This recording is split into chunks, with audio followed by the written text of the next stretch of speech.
Hello everyone, welcome to TutorialsPoint. In this video, we will be discussing about some of the structures of the eukaryotic cell, which are the centrosome or the centrioles. So what are these? Centrosome, they contain two cylindrical structures. They are cylindrical in form, and these cylindrical structures, they are known as the centrioles. So they are cylindrical, and these centrioles we are talking about, they lie perpendicular to each other. Now centriole, this is microtubular structure. So they are made up of microtubules, that is tubulin proteins, and they form microtubular structures.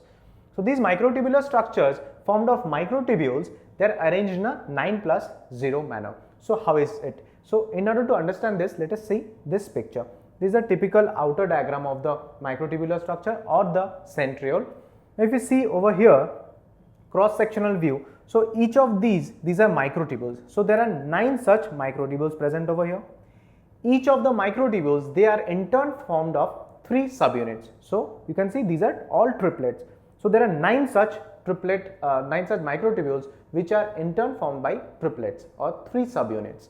So 9 microtubular structures. So they are present 9+0. 9 in the peripheral or the radial, arranged in a radial manner in the periphery. But the central position does not have any microtubular structure. So this is the 9+0 arrangement of the microtubules. So each microtubule is a triplet. The central part, which does not contain the microtubules, it is known as the hub. So this is known as the hub, right? Hub part of the microtubule or the centriole. Hub is connected to the triplets by the radial spokes. Here you can see there are 9 radial spokes, and this hub connects the microtubules by these radial spokes. The basal body of the cilia and flagella, we have discussed. The basal body of these cilia and flagella, they are formed of the centrioles also. These centrioles, they form the spindle fibers in case of animal cells. This is very important because these spindle fibers, they help in the formation of, in the process of cell division, and these spindle fibers in turn attach with the chromosomal structure and help in the detachment or the separation of the sister chromatids, which is an important process in the process of cell division.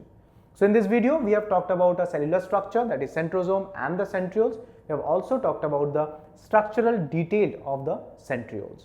I hope you have understood and liked this video. Thank you.